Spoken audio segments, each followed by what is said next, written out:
Hi friends, இன்னைக்கு மீன் வளர்க்குறோம் friends.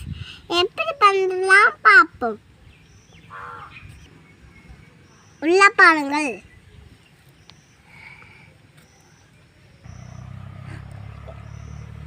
இப்போ மீனுக்கு சாப்பாடு போட்டுக்கலாம்.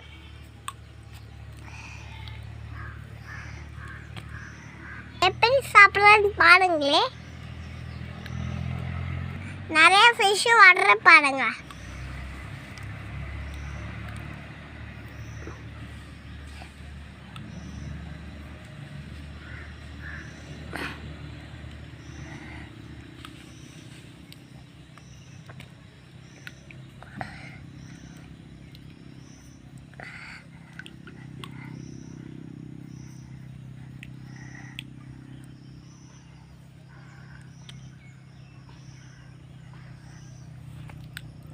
பாபா எனக்கு